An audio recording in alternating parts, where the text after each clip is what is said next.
Assalatu wassalamu ala asrafil anbiya wal mursalin wa ala alihi washabihi ajmain, amma ba'du.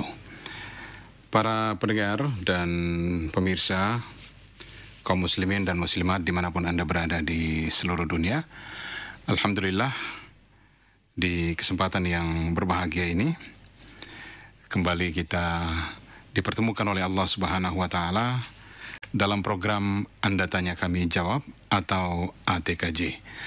Salawat dan salam marilah kita curahkan kepada junjungan kita Rasulullah sallallahu alaihi wasallam. Allahumma salli ala Muhammad wa ala ali Muhammad. Di kesempatan kali ini kita bersama dengan Al-Ustaz Abu Humairah hafizahullah taala, pimpinan Pondok Pesantren Jabal Uhud Batam dan juga pimpinan Yayasan Nidaul Ilmi Batam. Assalamualaikum Ustaz. Waalaikumsalam warahmatullahi wabarakatuh. Ya, semoga sehat selalu Ustaz ya. Insyaallah. Baik, para pendengar dan pemirsa dimanapun Anda berada di seluruh dunia, seperti biasa untuk Anda yang ingin bertanya dalam program ATKJ Anda Tanya Kami Jawab, Anda bisa mengirimkan pertanyaan Anda ke redaksi ATKJ yaitu di 081 901 010 106. Dan sebelum kita masuk pada pertanyaan-pertanyaan, terlebih dahulu kita akan mendengarkan nasihat di awal ATKJ. Tafadhal Ustaz. Ya. Bismillahirrahmanirrahim. Assalamualaikum warahmatullahi wabarakatuh. Bihamdillahi wassalatu wassalamu ala rasulillah wa ala alihi wa sahbihi wa mawalah wa la hawla wa la quwata illa billahi wa ba'du. Alhamdulillah, di siang hari ini Allah subhanahu wa ta'ala masih banyak memberikan nikmat kepada kita sehingga kita bisa bermajelis ilmu walaupun lewat media radio Hang yang kita cintai ini.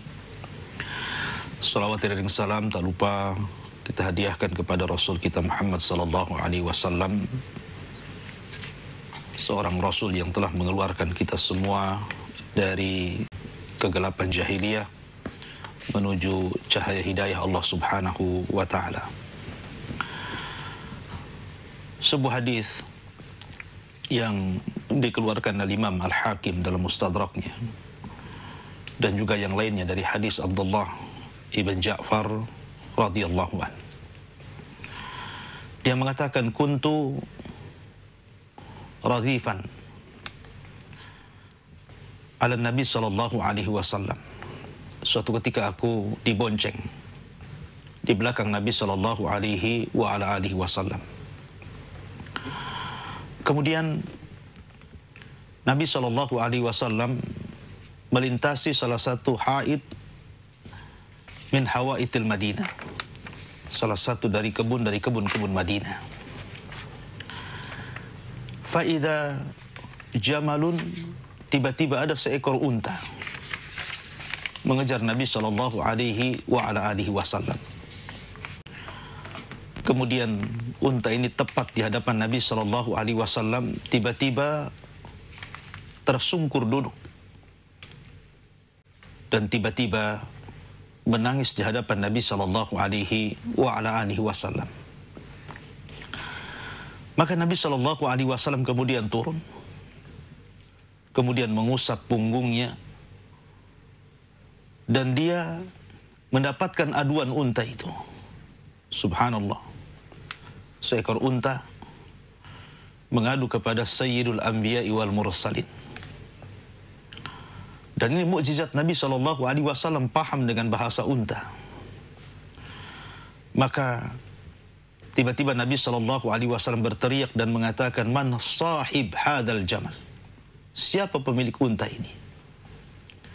Faja'a fatan minal ansar. Tiba-tiba datang seorang laki-laki dari Ansar, kemudian mengatakan, ana ya Rasulullah, saya pemilik unta itu, wahai Rasulullah.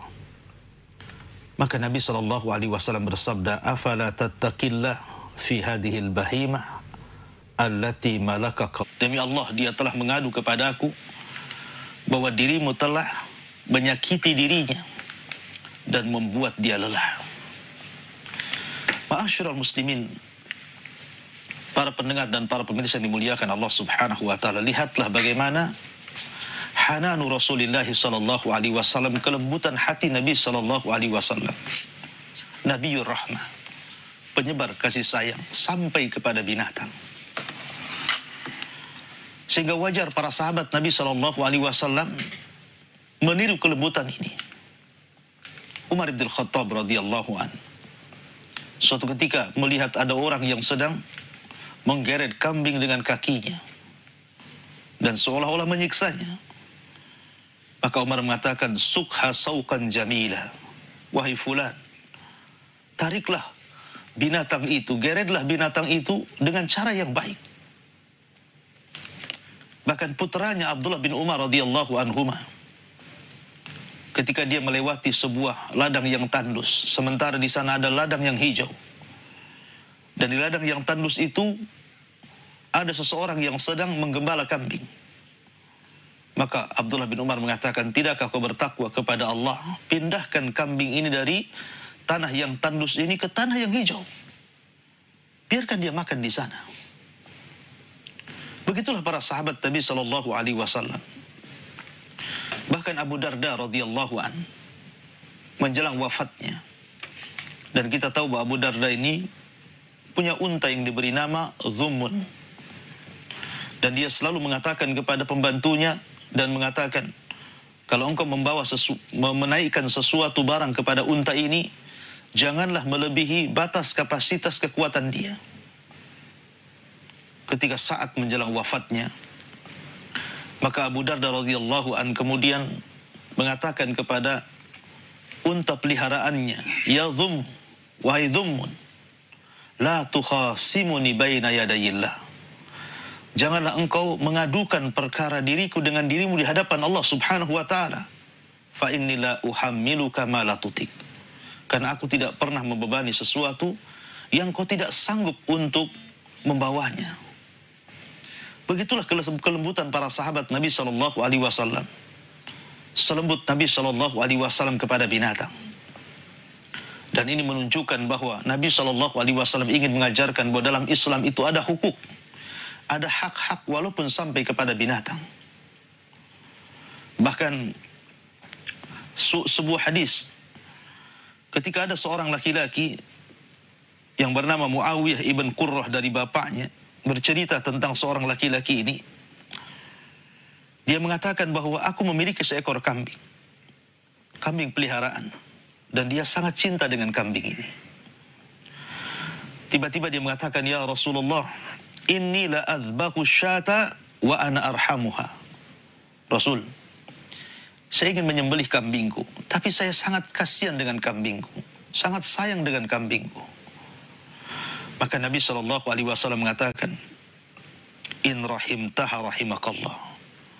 Kalau engkau memang cinta dan sayang dengan kambing itu, maka Allah subhanahu wa ta'ala akan sayang kepadamu. Irhamu man fil ardi, sayarhamukum man fis sama. Sayangi orang-orang yang di bumi, maka Allah subhanahu wa ta'ala akan sayang kepada kita semua. Dan semua orang yang di langit akan sayang kepada kita. Ma'asyiral muslimin, para pendengar dan para pemirsa yang dimuliakan Allah subhanahu wa ta'ala, Anas bin Malik radhiyallahu anhu pernah bercerita,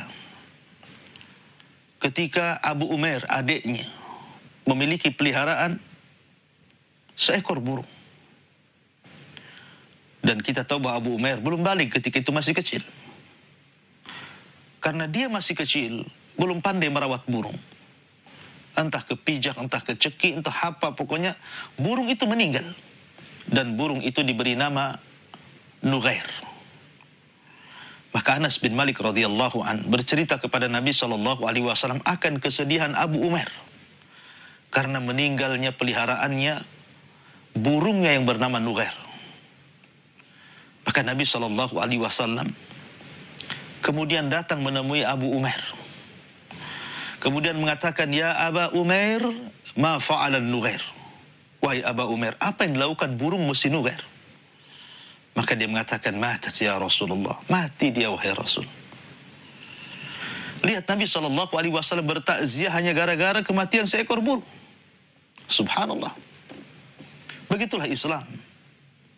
menebar rahmatnya sampai kepada binatang.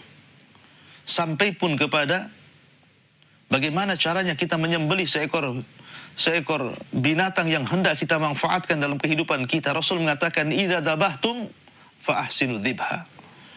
Apabila hendak menyembelih binatang, maka perbaikilah cara penyembelihannya. Dengan cara apa? Wal yuhidda safratahu wal yurih dabihatahu. Kata Rasul, tajamkan pisaunya, senangkan sembelihannya. Bahkan di zaman Bani Israel ada seorang nabi dari nabi-nabi Bani Israel.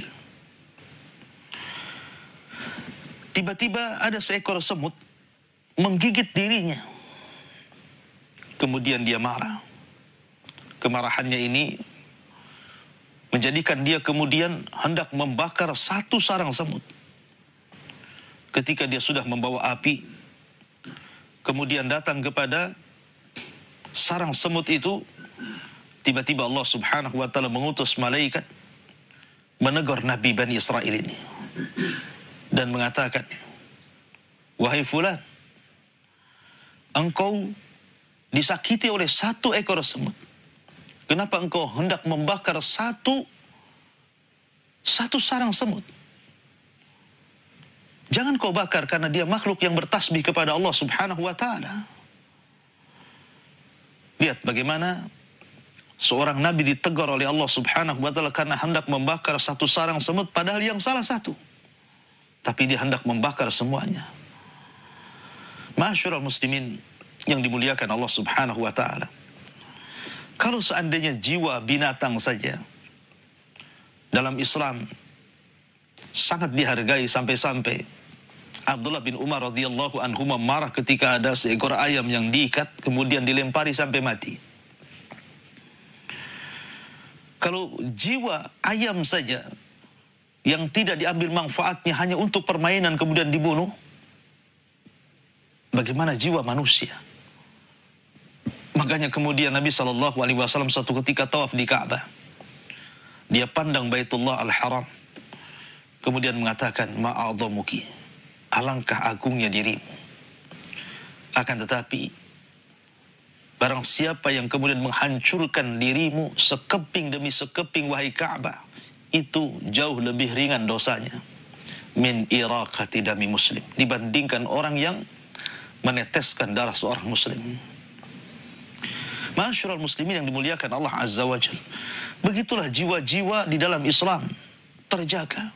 Sampai kepada binatang pun akan ada balasannya. Makanya Abdullah bin Umar radhiyallahu anhuma ketika menegur ada orang yang menyiksa binatang dan mengatakan, ketahuilah Nabi SAW bersabda, "Kullukum ra'in wa kullukum mas'ul." Kalian ini pemimpin dan akan ditanya kepemimpinan kalian.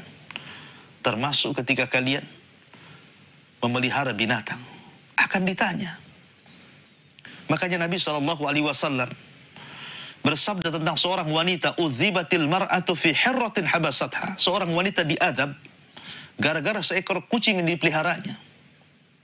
Dia penjarakan kucing itu, la hiya akalatha wa la hiya syaribatha ta'kulu min hasyaisil ardh. Karena wanita ini memenjarakan kucing tersebut, tidak dia beri makan, tidak diberi minum, sehingga kucing ini hanya memakan rayap-rayap bumi. Maka Nabi SAW mengatakan, "Udzibatil mar'atu fi hirratin habasatha." Wanita itu akan diazab karena seekor kucing yang diazabnya, yang disiksanya. Kalau jiwa seekor kucing menjadikan seorang wanita masuk ke dalam neraka, bagaimana jiwa manusia? Itulah perhatian Nabi SAW. Sampai pun kepada binatang, maka Islam betul-betul menegakkan hak-hak yang melindungi mereka semuanya. Bahkan Nabi SAW sampai kemudian mengatakan, "Man qatala usfuran ajja ilallahi yaumal qiyamah." Barang siapa yang membunuh seekor burung, maka burung ini akan datang pada hari kiamat dan mengadu kepada Allah Subhanahu wa ta'ala, "Ya Rabb, inna fulanan qatalani abathan walam yaqtulni manfaatan." Ya Rabb, si fulan telah membunuhku secara sia-sia dan dia tidak membunuhku untuk dimanfaatkan, hanya untuk dimain-mainkan. Ma'asyiral muslimin yang dimuliakan Allah Azza wa Jalla, bahkan dalam hadis yang lain Rasul mengatakan, ma min insanin qatala usfuran, siapapun manusia yang membunuh seekor burung, fama fauquh atau selainnya, bi ghairi haqqiha, tanpa ada hak yang dibenarkan, illa sa'alahu Allah anha, kecuali Allah akan bertanya tentang itu pada hari kiamat. Kemudian ditanya, ya Rasulullah, wa ma haqquha, lalu apa hak burung itu? Maka Rasul mengatakan, yadbahuha fayakuluha wa la yaqta'u ra'saha fayarmiha biha. Kau sembelih, kau makan dagingnya, dan kau tidak membunuh, mematahkan kepalanya, kau kemudian buang burung itu. Begitulah Nabi SAW mengajarkan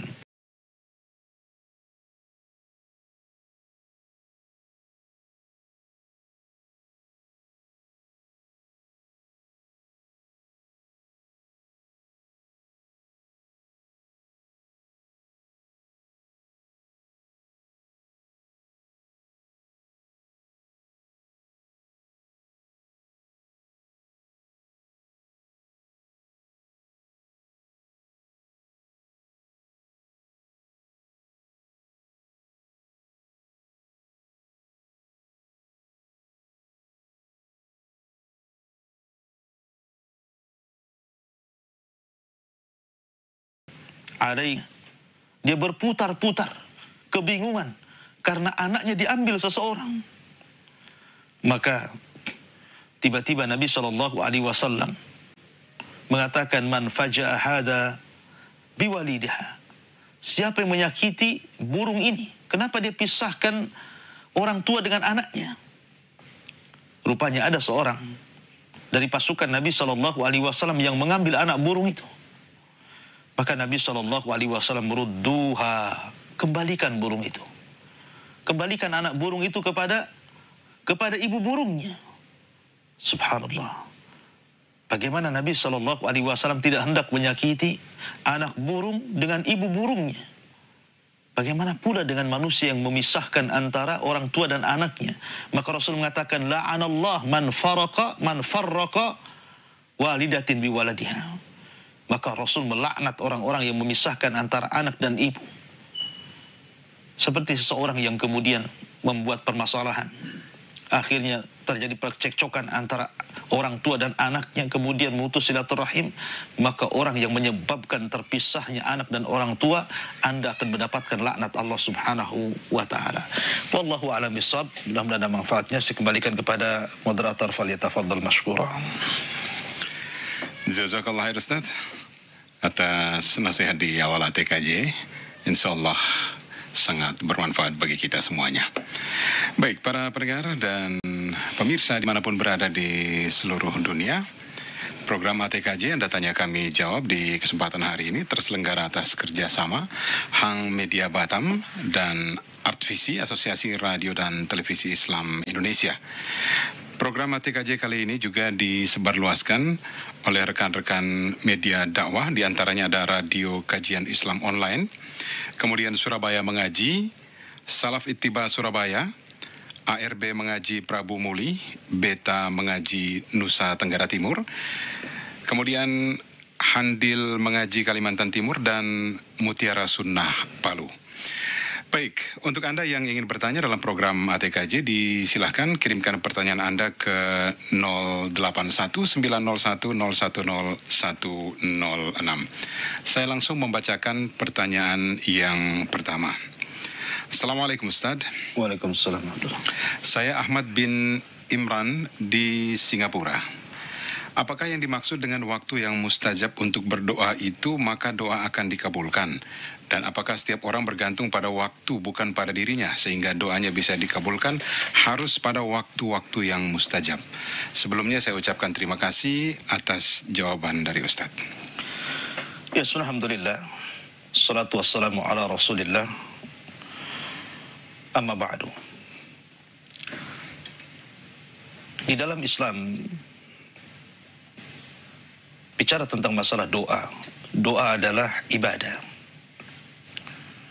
Bahkan sangat disayangkan tidak ada yang tahu nilai sebuah doa kecuali para nabi dan orang-orang yang mengikuti nabi.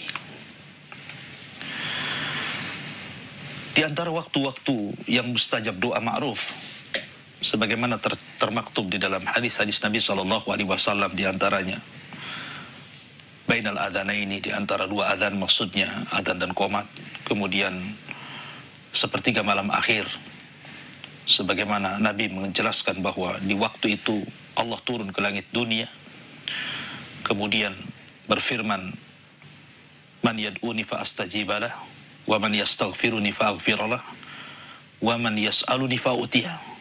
Siapa yang berdoa ku kabulkan, siapa yang minta ampun ku ampuni, siapa yang meminta ku beri.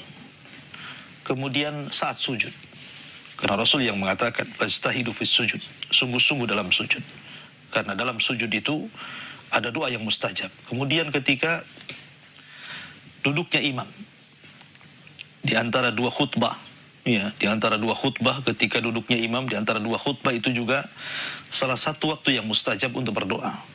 Termasuk juga akhir daripada hari Jumat, setelah asar sampai hendak terbenam matahari, kemudian juga setelah sholat wajib.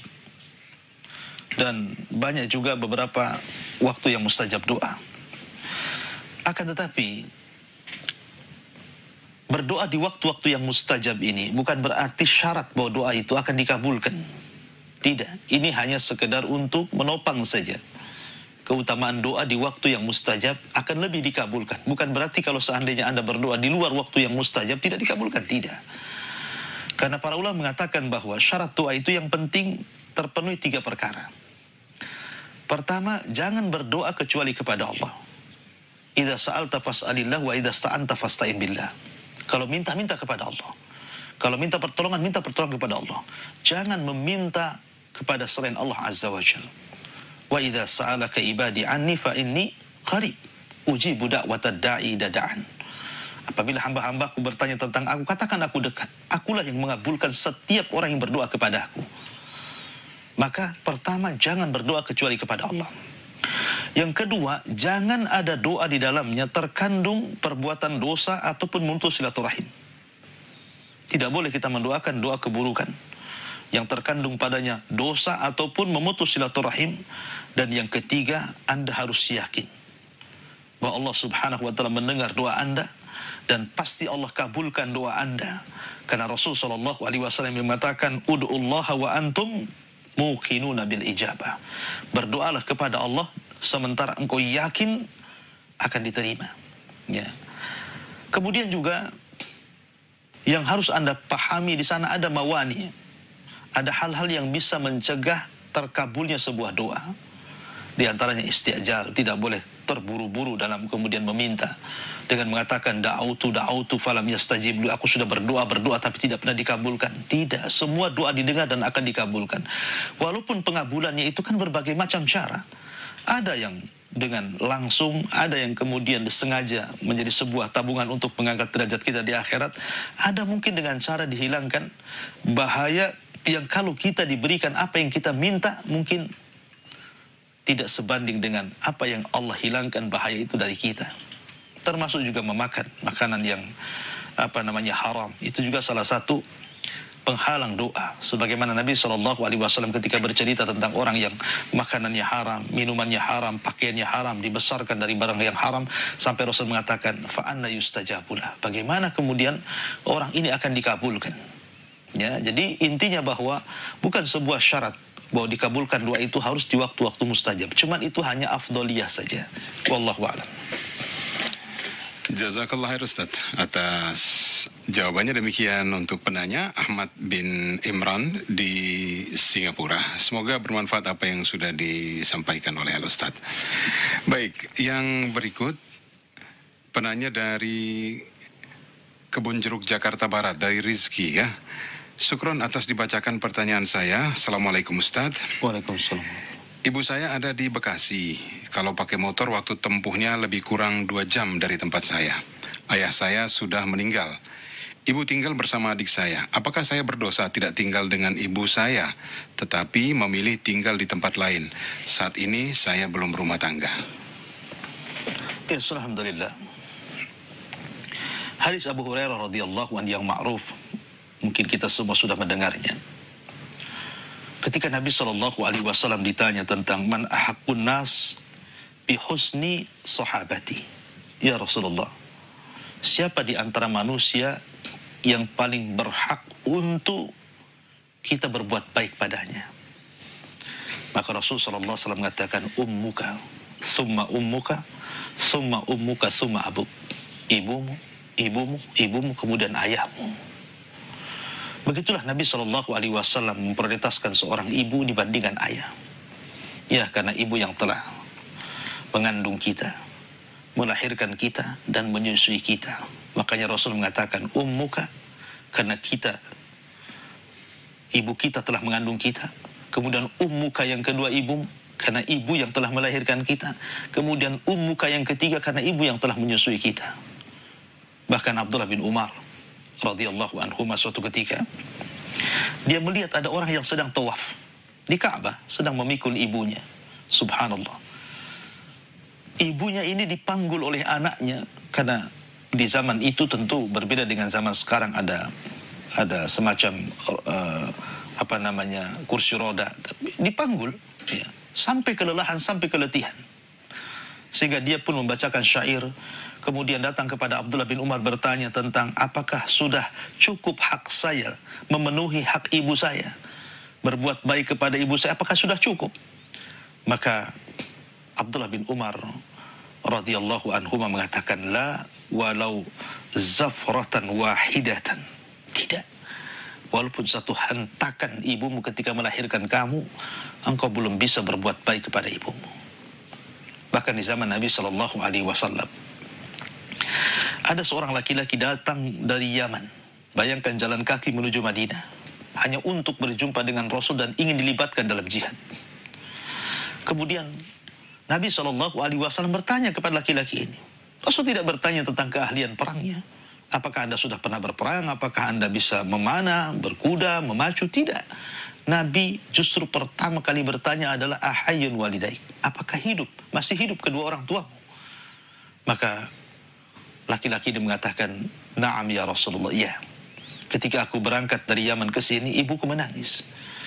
Maka Rasul mengatakan, pulanglah kau kembali, irji fafihi mafajahid.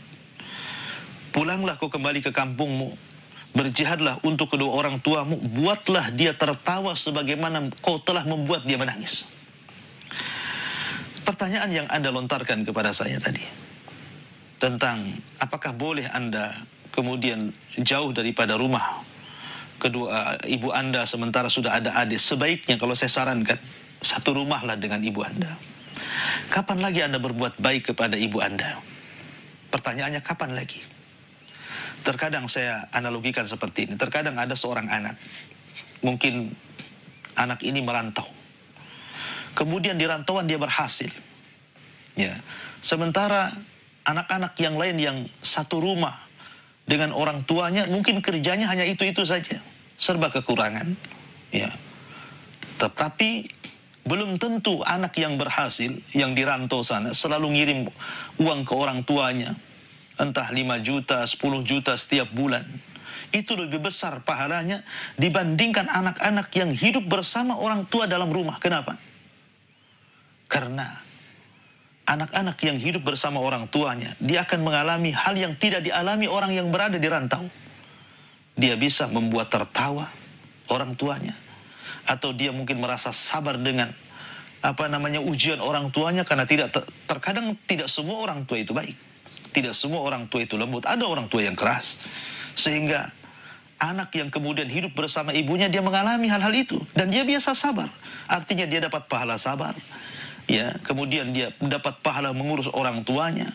Terkadang orang tuanya hendak pergi kemana, dia bisa mengantar, atau dia butuh apa-apa, Anda bisa membelikannya, ya, atau Anda bisa bercanda sehingga menyenangkan hatinya, dan itu tidak Anda bisa lakukan kecuali Anda satu rumah. Apa yang menghalangi Anda untuk tidak satu rumah dengan orang tua? Apalagi Anda tadi katakan belum menikah, kan gitu ya. Maka saya sarankan, hiduplah satu rumah dengan orang tua, apalagi Anda belum menikah. Kecuali ada hal-hal yang mungkin terkait dengan pekerjaan, sehingga terkadang Anda harus meninggalkan orang tua, ya mungkin itu dimaklumi. Tapi kalau kemudian Anda hendak berpisah, apalagi hanya karena mungkin melihat watak orang tuanya yang membuat dia sedih, dia marah, dia apa, akhirnya dia berpisah. La haula wala, justru surga itu ada di hadapan Anda. Bukankah Rasul yang mengatakan ridallah fi ridal walidain, bahwa keridhaan Allah Azza wa Jalla itu ada pada keridhaan orang tua. Sebaiknya berkumpullah satu rumah kalau tidak ada yang menghalangi Anda untuk berkumpul. Wallahu a'lam. Jazakallah Ustaz atas penjelasannya. Demikian untuk penanya Rizky di Kebun Jeruk, Jakarta Barat. Baik, saya lanjutkan lagi dengan pertanyaan yang berikut. Kali ini dari Syuaib di Batam. Mau tanya bahwa hujan itu adalah rahmat dari Allah dan salah satu takdir yang telah Allah tulis di Lauhul Mahfuz. Namun saat ini Ustadz, di Batam sedang diguyur hujan hampir setiap jam, hujan terus. Dan beberapa hari kemarin ketika saya baca di media sosial, katanya hujan ini adalah hujan buatan yang dibuat oleh manusia. Padahal beberapa bulan yang lalu di Batam melaksanakan sholat istisqa, meminta hujan. Setelah hujan diturunkan, semua mengklaim ini buatan manusia. Mohon penjelasannya Ustaz. Ya, alhamdulillah. Hujan adalah rahmat dari Allah Subhanahu wa taala. Makanya kita tahu bahwa apabila turun hujan, doa yang dianjurkan kita baca adalah Allahumma sayyiban nafi'ah. Ya Allah, jadikan hujan yang kau turunkan itu bermanfaat untuk kita. Dan dalam sebuah hadis Nabi SAW dari Zaid bin Khalid radhiyallahu anhu, Nabi SAW mengatakan, asbaha min ibadi mu'minun bi wa kafirun. Ada di antara hamba-hambaku itu yang beriman kepadaku, ada juga yang kufur kepadaku. Kemudian Rasul mengatakan, fa amma man qala, barang siapa yang mengatakan, mutirna bi fadlillahi wa bi rahmati, kami dihujani dengan karunia dan rahmat Allah Subhanahu wa taala, fa innahu mu'minun bi wa kafirun bil kawakib, maka dia telah beriman kepadaku dan telah kufur dengan bintang. Wa man qala mutirna bi nau'i kada wa kada, barang siapa yang mengatakan kami dihujani dengan bintang ini dan bintang itu, maka dia telah kafirun bi wa mu'min bil kawakib, dia telah kufur denganku dan beriman dengan bintang. Hujan ini semua rahmat dari Allah Subhanahu wa taala. Tetapi yang perlu diketahui bahwa secanggih apapun manusia, sehebat apapun manusia, manusia tidak bisa membuat hujan. Manusia itu tidak membuat hujan. Seandainya langit ini terang benerang, betul-betul awannya putih, nggak ada tanda-tanda adanya mendung untuk hujan, tidak ada yang sanggup menciptakan hujan. Siapa yang bisa mampu untuk mendatangkan hujan kecuali Allah Subhanahu wa taala? Ya, tidak ada yang sanggup. Ya. Akan tetapi ada sebagian manusia hanya mencari sebab untuk membuat hujan. Tetap saja hujan itu yang menurunkan Allah. Kalau Allah tidak berkehendak, sehebat apapun Anda mencari sebab, tidak mungkin hujan. Jadi semua kembali kepada Allah Subhanahu wa taala. Semua kembali kepada Allah. Ya. Baik hujan beneran atau hujan buatan itu Allah semua yang buat. Kalau Allah berkehendak bisa saja gagal. Tapi Allah berkehendak bisa saja berhasil. Karena itu hanya sebagai sebab saja. Semua datang dari Allah Subhanahu wa taala. Cuman hukum fikihnya para ulama mengatakan tentang masalah hujan buatan ini, ada yang mengatakan bahwa dilihat dari segi madarat. Kalau dengan hujan buatan ini akhirnya mendatangkan madarat, mendatangkan banjir, mendatangkan petir, mendatangkan hal-hal yang kemudian membahayakan jiwa manusia, maka tidak boleh. Haram hukumnya. Karena mendatangkan kemadaratan, la darara wa la dirar. Tidak boleh kemudian memberikan madarat kepada diri sendiri atau memberikan madarat kepada orang lain. Ya. Kemudian yang kedua yang harus dipahami tentang hujan buatan ini harus dikembalikan kepada ahlul hibrah. Memang orang yang pakar. Orang yang pakar, bukan orang sembarang, bukan sembarang membuat hujan, tidak. Harus pakarnya yang tahu maslahat dan madarat. Yang tahu maslahat dan madarat, intinya selama tidak memadaratkan manusia, selama tidak memadaratkan kepada makhluk Allah Subhanahu wa taala yang lainnya, maka tidak mengapa. Itu hanya sebab saja. Ya, tapi kalau sampai mendatangkan madarat, maka tidak boleh. Tidak boleh. Ya, bagaimanapun la dharara wa la dirar. Intinya ini hanya sekedar sebab saja, tetapi yang paling utama adalah mintalah hujan kepada Allah Subhanahu wa taala dengan cara salat istisqa, dengan cara memperbanyak istighfar, sebagaimana Allah Subhanahu wa taala berfirman, faqul tastaghfiru rabbakum innahu kana ghaffara yursilis sama' 'alaikum midrara. Maka di antara buah istighfar adalah yursilis sama' 'alaikum midrara, bahwa Allah Subhanahu wa taala akan menurunkan hujan sebanyak-banyaknya dan itu bermanfaat untuk manusia. Wallahu a'lam. Tidak boleh seseorang menisbatkan hujan kepada manusia, apalagi kepada bintang atau kepada makhluk yang lainnya, karena itu kekufuran. Maka nisbatkan hujan itu, apakah Anda katakan ini hujan benar atau buatan, tetap saja hujan itu dari Allah. Katakan kalau ada turun hujan, mutirna bi fadlillah, kami dihujani dengan karunia dan rahmat Allah Subhanahu wa taala. Wallahu a'lam. Jazakallah khair Ustaz atas penjelasannya. Demikian untuk penanya Suhaib di Batam. Cukup jelas apa yang telah disampaikan oleh Al-Ustaz, insya Allah bisa difahami. Baik, kaum muslimin dan muslimat, para pendengar dan juga pemirsa dimanapun Anda berada, kita masih dalam program Anda Tanya Kami Jawab atau ATKJ di Hang 106 FM Batam, yang juga disebarluaskan oleh rekan-rekan yang tergabung dalam ARTVISI, Asosiasi Radio dan Televisi Islam Indonesia. Di antaranya ada Radio Kajian Islam Online Surabaya Mengaji, kemudian Salaf Ittiba Surabaya, ARB Mengaji Prabu Muli, Beta Mengaji Nusa Tenggara Timur, Handil Mengaji Kalimantan Timur, dan Mutiara Sunnah Palu.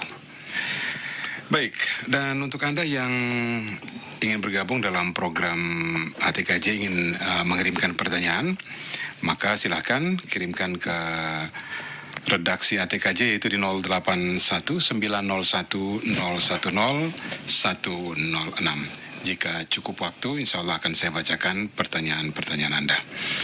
Baik, pertanyaan yang berikut datang dari Dion di Batam. Assalamualaikum Ustaz. Waalaikumsalam. Saya Dion. Apakah benar sholat asar lebih tinggi derajatnya dari sholat yang lain? Demikian pertanyaannya Ustaz. Ya, alhamdulillah. Di dalam sebuah hadis dari Abu Hurairah radhiyallahu an, Nabi SAW bersabda, yata'aqabuna fikumul malaika, malaikatul laili wa malaikatul nahar, wa yajtami'una fi salatil fajri wal asri. Nabi SAW mengatakan, sesungguhnya ada para malaikat itu yang ditugaskan Allah Subhanahu wa ta'ala, ada yang bertugas di malam hari, ada yang bertugas di siang hari, dan itu berkumpul dua malaikat itu di waktu dua waktu sholat. Pertama sholat fajar, yang kedua sholat asar. Jadi apabila malaikat malam yang mencatat kebaikan manusia itu turun ke bumi, maka turun di waktu manusia sedang sholat asar, kemudian terus mencatat kebaikan sampai di waktu fajar. Ketika datang waktu fajar, manusia sedang sholat subuh, maka malaikat malam ini akan naik.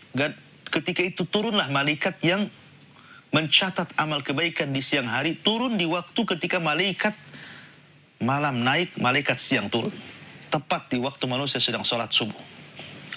Kemudian terus mencatat kebaikan di siang hari sampai waktu asar. Ketika di waktu asar, malaikat siang naik, di waktu yang bersamaan malaikat malam turun. Kemudian ketika mereka naik, Allah Subhanahu wa ta'ala bertanya kepada para malaikat ini dan mengatakan, kaifa taraktum ibadi? Bagaimana kalian bisa meninggalkan hamba-hamba? Dalam kondisi apa mereka kalian tinggalkan? Maka para malaikat mengatakan, taraknahum Atainahum wa hum yusallun wa taraknahum wa hum yusallun. Kami datang kepada mereka, ya Rabb, mereka sedang sholat. Kami tinggalkan pun mereka sedang sholat. Dari sini menunjukkan ada keutamaan dua waktu sholat, asar dan subuh. Dicatat dua malaikat. Zuhur dicatat satu malaikat, malaikat siang saja. Asar dicatat dua malaikat, malaikat siang dan malaikat malam. Berarti sudah tiga kan itu. Kemudian maghrib dicatat satu malaikat. Isya dicatat satu malaikat. Kemudian subuh dicatat dua malaikat. Malaikat malam dan malaikat siang. Jadi sholat 5 waktu itu memiliki 7 pahala. Karena dua sholat itu dicatat dua malaikat, siang dan malaikat malam. Duhur, subuh dan asar. Dan Rasul mengatakan, man hafadha ala baradaini dakhalal jannah. Barang siapa yang menjaga dua waktu sholat, subuh dan asar, maka dia akan dijamin masuk surga. Ketika Allah Subhanahu wa taala berfirman, "Hafidhu 'ala shalawati was salatil wusta wa qumu lillahi qanitin." Jagalah oleh kalian 5 waktu salat, terutama salat wusta. Ulama berselisih pendapat tentang masalah salat wusta. Ada yang mengatakan salat wusta itu adalah salat subuh. Kenapa? Karena subuh itu pertengahan di antara salat malam dan siang. Salat maghrib dengan isya itu salat malam. Salat duhur dengan asar itu salat siang. Dan subuh tidak ada gandengannya, maka di tengah-tengah disebut wusta. Ada yang mengatakan bahwa salat wusta itu salat asar. Berdasarkan nas hadis Nabi SAW ketika Nabi perang Khandaq, Rasul ingin salat asar tapi tidak bisa karena menjaga parit. Kalau sampai ditinggalkan pasukan akan loncat ke parit dan akan membahayakan jiwa kaum muslimin. Maka Rasul terpaksa menjaga parit sampai di waktu maghrib. Akhirnya Rasul salat asar di waktu maghrib. Rasul marah dan mengatakan, "Mala Allahu buyutahumun nar." Dalam riwayat, "Mala Allahu kuburahumun nar." Semoga Allah memenuhi rumah-rumah mereka dengan api neraka. Semoga Allah memenuhi kuburan-kuburan mereka dari api neraka, karena mereka telah yuakhiruna sholatul wusta, telah mengakhirkan diriku dari sholat wusta. Dan itulah yang rajih. Yang kuat adalah sholat wusta adalah sholat asar.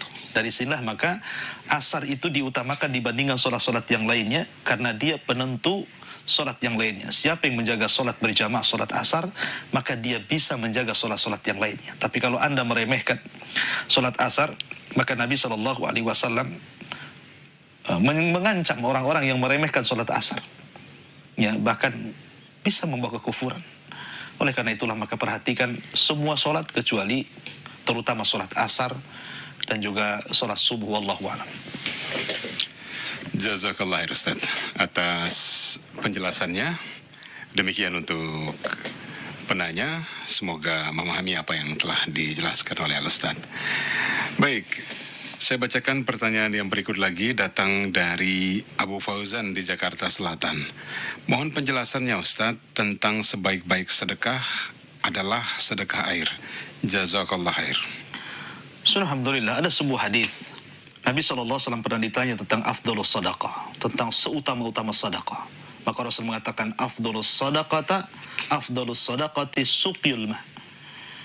Suqyal ma. Kata Nabi SAW, seutama-utama sedekah adalah mengalirkan air.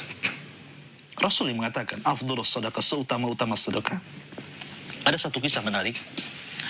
Imam Hakim ini sahibul mustadrak, ma'ruf.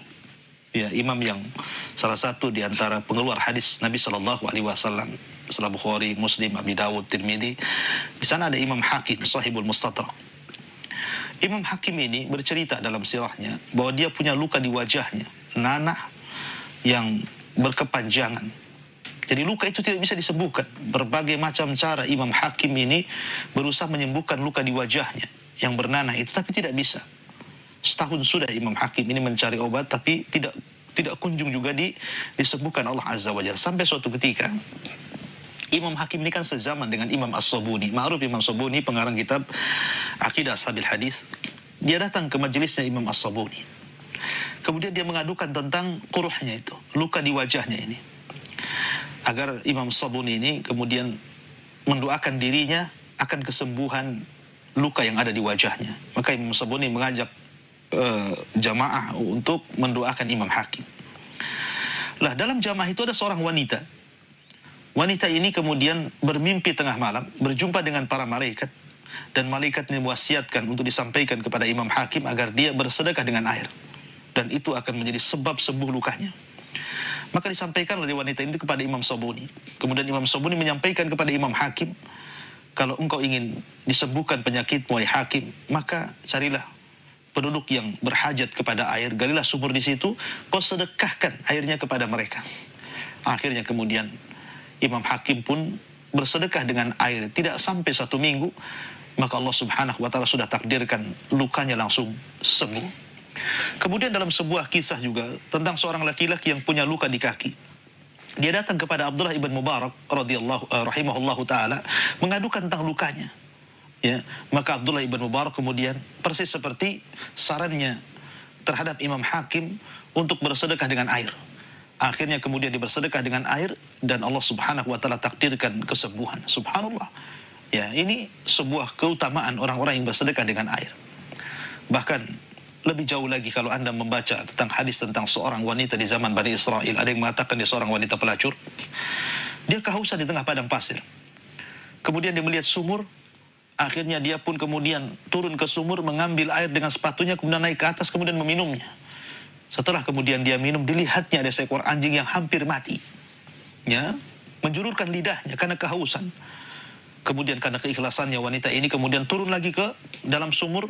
Dengan susah payah dia ambil air dengan sepatunya. Kemudian naik lagi dan hampir dia celaka dengan itu.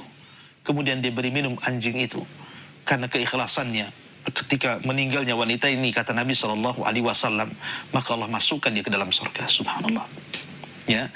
Oleh karena itulah maka Nabi SAW mengatakan, inna mimma yalhaqul mu'min min amalihi, sesungguhnya yang akan amalan yang akan mengikuti seorang mukmin setelah kematiannya, salah satunya adalah dengan cara mengalirkan air. Maka saya sarankan bagi Anda yang punya rezeki, kalau ada masjid yang butuh sumur bor, ataupun pesantren yang butuh sumur bor, atau tempat-tempat masyarakat yang memang kekurangan air, Anda ingin mengalirkan air kepada mereka, lakukan. Karena itu adalah seafdol-afdolnya sedekah. Wallahu a'lam bishawab. Jazakallah khair Ustaz atas penjelasannya. Demikian untuk Abu Fauzan di Jakarta Selatan.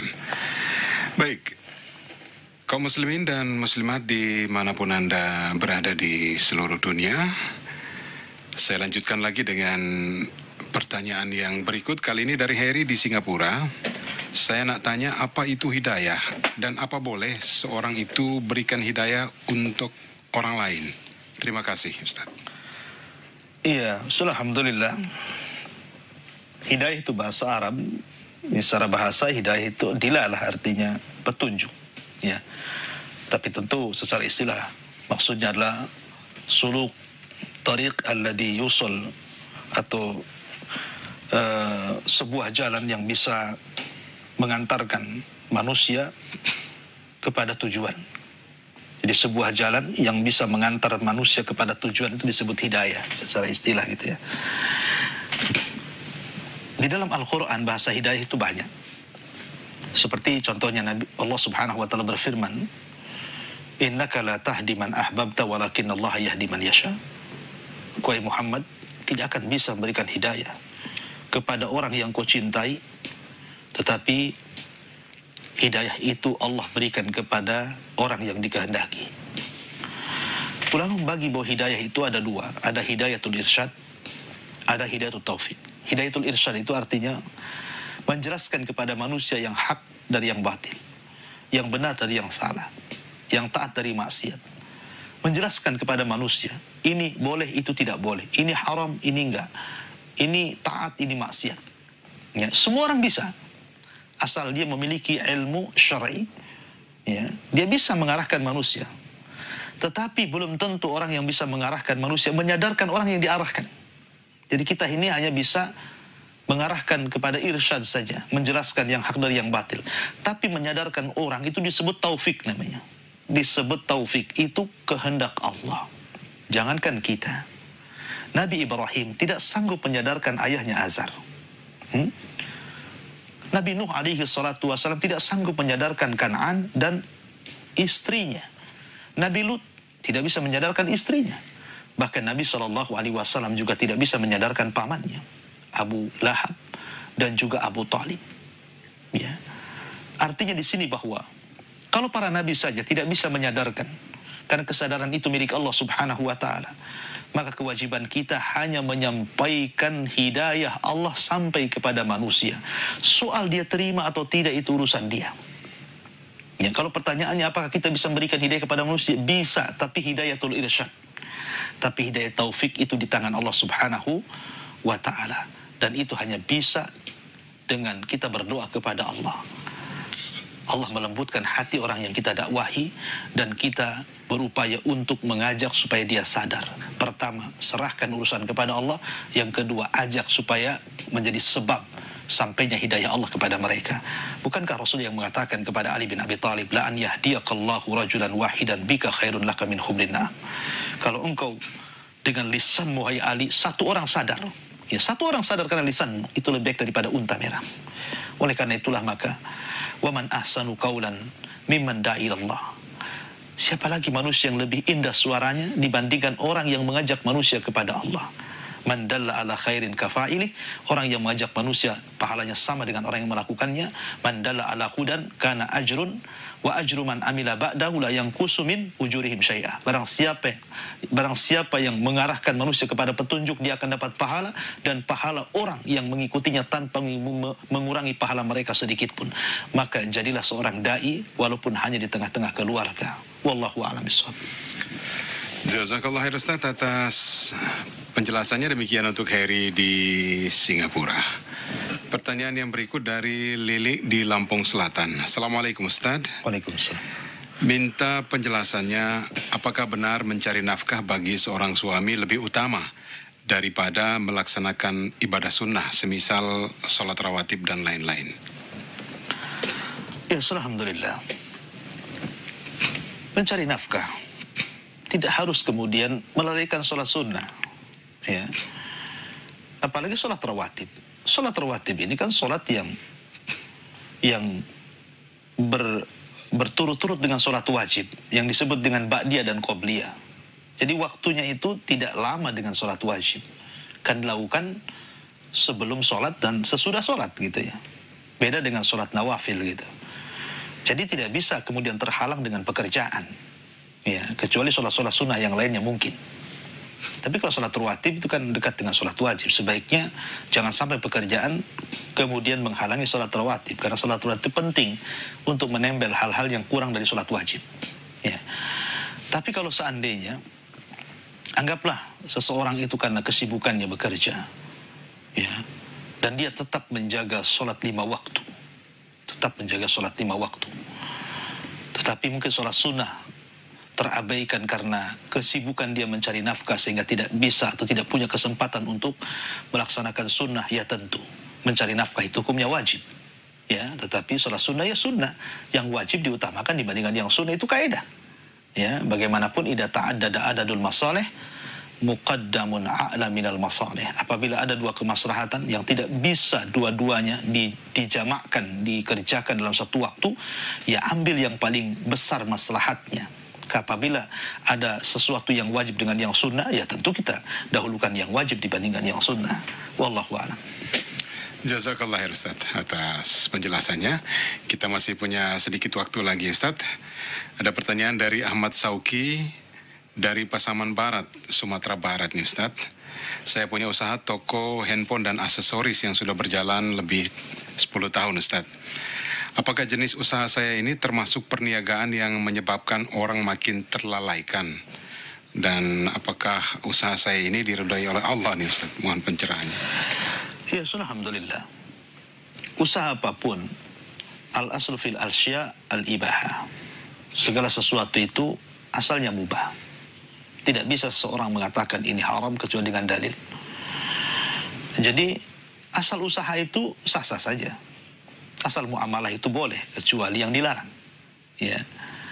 Seperti umpamanya jual khamar, itu sudah jelas tidak boleh. Jual daging anjing, daging babi, itu sudah jelas haram gitu kan. Akan tapi jual beli handphone, ya, saya kira pada dasarnya mubah, karena handphone itu asal penggunaannya bukan untuk maksiat. Asal penggunaannya itu kan untuk komunikasi, ya. Kalaupun seandainya ada orang-orang yang kemudian menyalahgunakan handphone itu, bukan berarti yang disalahkan penjualnya. Yang disalahkan dia pembelinya, karena dia tidak memanfaatkan handphone itu untuk kemaslahatan dunia dan akhiratnya. Sama dengan orang jual pisau. Tujuan orang jual pisau itu ya untuk supaya ibu-ibu bisa motong-motong sayur, motong-motong bawang, motong-motong apa di dapur gitu kan. Tapi kalau kemudian suatu ketika kemudian pisau itu diambil oleh seseorang kemudian untuk membunuh orang, bukan berarti kemudian semua orang penjual pisau tidak boleh gitu kan. Karena ada orang yang kemudian menjadikan pisau itu menjadi membunuh orang. Tidak demikian. Ya, intinya bahwa tidak ada masalah selama Anda jujur dalam berjualan. Karena kalau Anda jujur dalam berjualan, insya Allah dapat berkah. Menghindari riba, menghindari hal-hal yang kemudian ada ghararnya, ada kimarnya, perjudiannya, ada zalimnya di dalamnya. Selama Anda hindari muamalah-muamalah yang mencidrai jual beli Anda, maka tidak boleh. Tapi hukum, insya Allah hukum jual beli handphone tidak ada masalah. Ya, wallahu a'lam. Jazakallah Ustaz atas pencerahannya.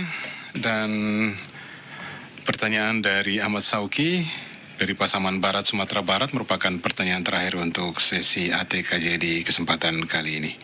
Kita kembali akan mendengarkan sedikit lagi nasihat dari Al-Ustaz sebagai nasihat di penghujung ATKJ. Tafadhal Ustaz. Ya, alhamdulillah. Salatu wassalamu ala Rasulillah wa ala alihi wa sahbihi wa mawalah wa la hawla wa la quwata illa billahi wa ba'du. Kembali bahwa Nabi SAW mengajarkan kepada kita tentang kedalaman perasaan kasih sayang sampai pun kepada hak-hak binatang. Suatu ketika dalam sebuah hadis ada seorang jazar. Jazar itu seorang tukang jagal. Jadi suatu ketika dia sedang menggeret kambing yang hendak disembelihnya. Karena kambing ini tidak mau berjalan, akhirnya kemudian didorong dengan kakinya. Maka Nabi SAW mengatakan, isbiri li amrillah ayyuhal jazzar fasukha sawqan rafiqan. Kata Nabi SAW, sabarlah, bersabarlah wahai jazzar dalam bermuamalah dengan binatang, karena mereka nggak berakal. Ya, tidak bisa kita kemudian bicara baik-baik dengan binatang, nggak nyambung. Ya, sehingga kata Nabi SAW, fasukha sawqan rafiqan, maka tariklah dengan cara yang lembut, tariklah dengan cara yang baik, karena binatang juga punya insting. Makanya Nabi SAW melarang seseorang menyembelih seekor binatang itu sementara pisaunya diarahkan ke kedua matanya. Jadi sambil mengasah pisau di hadapan kambing atau ayam atau apa jenis binatang yang akan disembelih, dilarang dalam Islam. Sehingga Rasul mengatakan, aturidu antumita maitatan, apakah engkau akan menyembelih 2 kali kambing ini? Kata Rasulullah, cukup menyembelih 1 kali saja. Dengan menakut-nakuti mengasah di depan itu sama saja dengan membunuh 2 kali, kata Nabi SAW. Sedemikianlah perhatian Islam terhadap binatang. Coba kalau seandainya setiap manusia punya kasih sayang seperti yang diajarkan Rasul kepada kita, hatta kepada binatang, tentu dunia ini akan indah. Maka narifku fi syai'in illa zana. Karena tidaklah kelembutan menempel di sesuatu, pasti sesuatu itu akan terhiasi dengan kelembutan. Ya, fa in kunta faddan qalidal qalbi lan faddu min hawli. Kalau engkau ya Muhammad berdakwah dengan cara yang keras, tentu manusia sudah kabur, tidak ada yang menerima dakwahmu. Tapi kita diberikan Nabi Rahmah, Dinul Rahmah, Dakwatul Rahmah, sehingga inilah yang menjadikan kemuliaan Islam di tengah-tengah manusia, karena agama kita adalah agama rahmat yang menebar rahmat di tengah-tengah manusia. Wallahu a'lam bishawab. Dan ada manfaatnya, saya kembalikan kepada moderator, falyatafadhal mashkura. Barakallahu fiik wa jazakallah Ustaz atas ilmu yang sudah disampaikan dalam program Anda Tanya Kami Jawab untuk kesempatan hari ini. Semoga memberikan banyak manfaat bagi kita semuanya. Baik, pendengar dan pemirsa kaum muslimin dan muslimat dimanapun Anda berada, tadi banyak juga pertanyaan yang sudah masuk tapi belum bisa dijawab semuanya. Insya Allah akan dijawab pada program ATKJ yang berikut. Kami informasikan bahwa ATKJ di Hang 106 FM Batam hadir dari hari Senin hingga hari Kamis pukul 13.30 hingga selesai. Dan kami juga mengucapkan jazakumullahu khairan kepada rekan-rekan sesama media dakwah yang sudah ikut menyebarluaskan program ini, diantaranya Radio Kajian Islam Online Surabaya Mengaji, Salaf Ittiba Surabaya, ARB Mengaji Prabu Muli, Beta Mengaji Nusa Tenggara Timur, Handil Mengaji Kalimantan Timur, dan Mutiara Sunnah Palu. Dengan demikian tuntas sudah program ATKJ di kesempatan hari ini bersama Al-Ustadz Abu Humairah Hafizahullah Ta'ala. Saya dan Al-Ustadz serta seluruh rekan kerja yang bertugas mohon diri tetap semangat bersama media dakwah Islam. Kita tutup dengan kafaratul majelis. Subhanakallahumma bihamdika asyhadu an